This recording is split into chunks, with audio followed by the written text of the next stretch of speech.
Good morning, everyone. I'm Staff Sergeant Annette Romero from the Air Force's Personnel Center Developmental Special Duty Office. And I'm Technical Sergeant Adriana Bascachea, also from the DSD office. We have just opened our Spring 2024 DSD cycle, which runs from February to June. DSD is a nominative process that occurs twice a year during the spring and fall, providing commanders an opportunity to nominate their highest quality airmen to fill these positions. The Air Force has identified developmental special duty as enlisted developmental positions due to their unique leadership roles and the airmen's responsibility to mentor and mold future leaders. To ensure the highest quality airmen are assigned to these key positions, the Air Force has implemented a nomination process. The nomination process will provide commanders, through their respective MAJCOM, an opportunity to nominate their best airmen to fill these critical positions while providing a developmental career path. Our program focuses on nominations for staff sergeants, technical sergeants, and master sergeants. Developmental special duties are temporary in nature and are performed by airmen for a period of up to 3 or 4 years. We are here to give you the most up-to-date information on the Spring 2024 DSD cycle and answer any questions you may have about the program. Type your questions in the comment section and we will answer them in the comments. So, are you interested in DSD? Let's get to it. Here's an overview of the topics we will cover in this video. We'll start by providing a DSD program overview that includes a visual of the Spring 2024 cycle's timeline and the DSD match matrix and how this helpful tool can assist you. Followed by discussion on the eligibility criteria for DSD, the commander's nomination window, and airmen's responsibilities and expectations. We'll give some of the most common reasons airmen are non-selected for DSD and the why I wasn't selected portion of the brief, as well as what the next steps are if you are selected. We will also discuss some recent changes to the program and provide points of contact for any questions. If we didn't cover your question during this presentation, we'll continue to answer them in the comments section.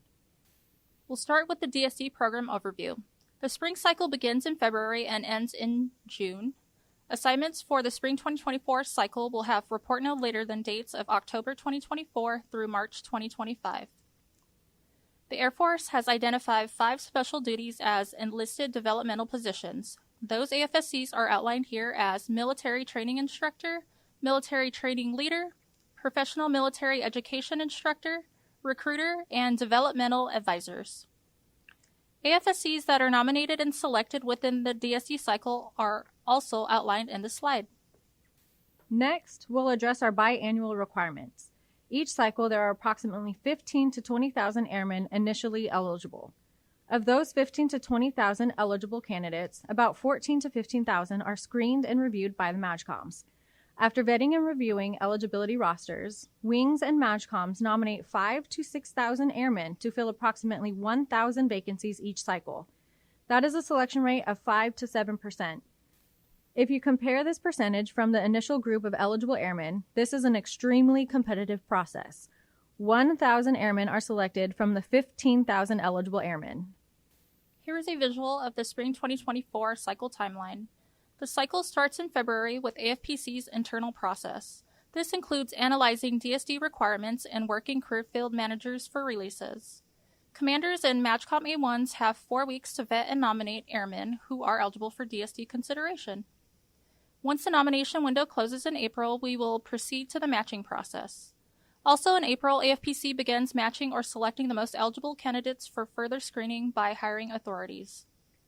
Once the matching window closes in May, we move to what's called the cycle's closing actions.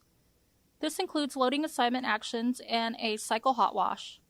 Lastly, you'll see the report no later than dates range from October 2024 to March 2025.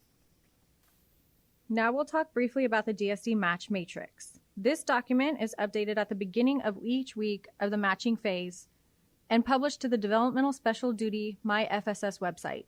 The DSD match matrix is our way of providing transparency during the matching process. The legend breaks down how to interpret the matrix. It is broken down into 4 categories. No requirement, meaning there were no vacancies for that AFSC at that specified rank. There will not be any assignments. Matching, meaning we are currently in the process of selecting candidates for that AFSC at that specified rank. Matched, meaning we have selected candidates for that AFSC at that specified rank and all vacancies has been filled. Not started, meaning we have not begun to select candidates for that AFSC at that specified rank at that moment. The match matrix is a great tool to use when you're interested in knowing where AFPC is in the matching process. We highly encourage the field to use this resource available on our MyFSS site. Once we finish matching all the AFSCs listed, we will send the selection roster to our screening teams for further processing. Let's talk the basic nomination eligibility criteria. Members must be in the grades of Staff Sergeant through Master Sergeant and be able to obtain retainability through the end of the DSD tour. In addition, to be selected for a DSD AFSC, the member must not have an assignment on file already. Regarding performance reports, the member's last 3 EPRs, EPBs will be considered. Under the current EPR system, members' EPRs must reflect AC or LC, and EPBs must reflect the VC. Concerning fitness tests, the standard for DSD aligns with the Air Force's past standard of 75. The only caveat for DSD consideration is the member cannot have a PT failure in the past 12 months. Lastly, the member must have no record of disciplinary action that resulted in an Article 15 or UIF within the past 3 years. Member also cannot have any record of a conviction by court-martial. Please note that for the recruiting career field, candidates must not have any action that resulted in an Article 15 throughout their entire career. Other AFSCs may require more documents according to the SPCAT guide, which is the Special Duty Catalog Guide. All the PSDGs we use are located on MyFSS. If you search DSD in the Search Knowledge Articles bar, Developmental Special Duty Process will take you to our page. This slide provides information regarding the commander's nomination. As discussed previously when talking through the cycle timeline, commanders have a 30-day window for nominations. It is suggested that unit leadership vector airmen into a DSD that matches the member's skill sets to ensure a successful tour. The nomination roster, Developmental Special Duty Personnel Services Delivery Guide, Special Duty Assignment Categories Guide, CFM Releases Roster, and DSD Match Matrix are all tools provided to ensure the commander's nominative process is a smooth one. AFPC only requires one vector for DSD candidates, with a second vector being optional but highly encouraged. However, each MAJCOM varies, and we ask that you consult with your MAJCOM A1 to verify vector expectations. If there is more than one vector, they must be rank ordered as primary and secondary. Once members are nominated, they will only be considered and selected within their first or second vectors. Another factor for commanders to consider is if an airman has previously served in a DSD position, they must have returned to their primary AFSC for at least 3 years before being nominated again. Lastly, the approval authority to remove members no longer qualified for DSD is the wing commander. So, if a member presents a unique hardship, no longer meets eligibility criteria, or is no longer fit for DSD consideration, a DSD removal memo must be signed by the wing commander and routed to AFPC. Now we'll touch on some of the airman's responsibilities. Throughout the entire DSD process, communication is key. If you are interested in serving in a DSD position, please communicate that interest to your leadership. If you are selected for a DSD assignment, immediately notify your MPF Career Development Office and Chain of Command of any conditions that would render you ineligible for said assignment. Airmen selected will receive notification from their pre-screening teams on the next steps.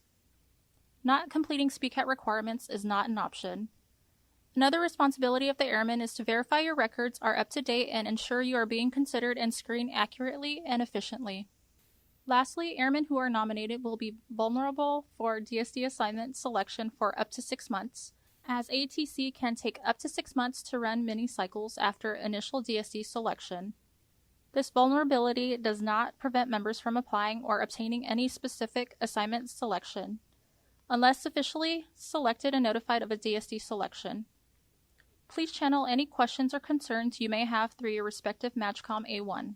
If you were selected for a special duty assignment, you will receive notification from your commander as well as a targeted message from MyFSS stating that you have been selected. There is also a selection roster posted on MyFSS with the specific AFSC you were selected for. About 7 days after selection, you will receive an email from the respective AFSC that you were selected for with more detailed instructions. Please comply with this email. If you think you were selected in error, please contact your leadership and they will notify the MAJCOM POC for further instructions, if needed. Once you have completed all your screening requirements and are officially hired, your respective screening team will advise the DSD section at AFPC of the assignment location. AFPC DSD will verify all requirements are met and will approve assignment load. Your screening team will be your POC for your DSD process. Here, we will try to tackle the big question: why wasn't I selected? There is a multitude of reasons why a member may not have been selected for a DSD. We will provide some of the most common reasons in this portion of the video. First and foremost, the number of airmen who are eligible and nominated are far more than the number of vacancies. To reiterate, there can be up to 20,000 eligible members competing to fill up to 1,000 requirements.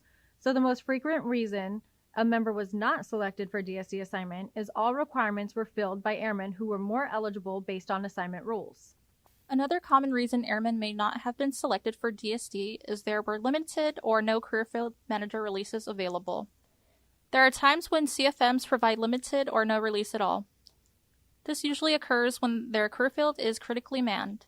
The CFM determines how many allocations can be released in accordance with the Air Force needs. The CFM releases are posted on the DSD My FSS page. The next common reason airmen may not have been selected for DSD is high-year tenure restrictions. As mentioned previously, airmen must be able to obtain retainability through the entire DSD tour. If they are unable to obtain the retainability, they will not be considered. And lastly, selective retention bonus obligations or requirements not being met. To be eligible for DSD, the member must complete at least 50% of their SRB term unless the member received 100% upfront and has completed 50% of their enlistment in their primary AFSC. We ask that MAJCOM submit SRB waiver worksheets on eligible members during the nomination part of the cycle. If it is not received when nominations are sent in, the member will not be selected. First-time airmen will verify their eligibility from their initial enlistment contract. We hope this section of the brief addressed some of the questions or concerns regarding non-selection. There have been several changes to the DSD program over the years. Some of those changes are outlined here. First and foremost, first-term airmen are now eligible for recruiting for Staff Sergeant through Tech Sergeant ranks. Next, 8 Bravo 200 Academy Military Training NCOs, 8 Bravo 300s Air Force ROTC instructors, and 8 Golf Zeros United States Air Force Honor Guard are now being processed through Equal Plus and require individual CFM releases separate from the cycle. Lastly, local hires, 8 Tango 200s, still fall under the DSD umbrella, but the hiring process is owned and operated at the wing level. AFPC is still the final approval authority for local hires, and they require an additional CFM release that is separate from the CFM releases during the cycles. Over the past couple of cycles, we have made efforts to increase communication through targeted messaging. There are 3 messages sent directly to all airmen throughout the DSD process. The first is a message informing qualified airmen they are eligible for DSD consideration. The second is a congratulatory message sent directly to all airmen who were nominated by their commanders. The third message is an announcement of DSD cycle closure, which provides guidance for those who were selected. In addition to target messages, the final selection roster is sent to the MAJCOMs for dissemination to the wings for commanders to announce final selections.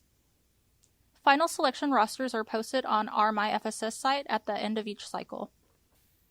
So we've discussed some changes and some of our efforts to better communicate with you throughout the process. Now we'll touch on what we need from you. We ask that leaders put forth their best effort in nominating the right people for DSD. In addition to considering an airman's personality, skill set, and potential, use the tools and resources available, such as the DSD PSD guide and SPCAT guide, and become familiar with eligibility criteria. And last but not least, communication at all levels is a must. From the unit through the MAJCOM A1s and to AFPC and HAF, we know that DSD program is executed more effectively and efficiently when communication is clear and frequent. Here are the best ways to contact the DSD office at AFPC with any questions or concerns. You can call the Total Force Service Center or send an email to our org box listed here. Thank you for joining us today. We hope this video was informative and answered most, if not all, of your questions.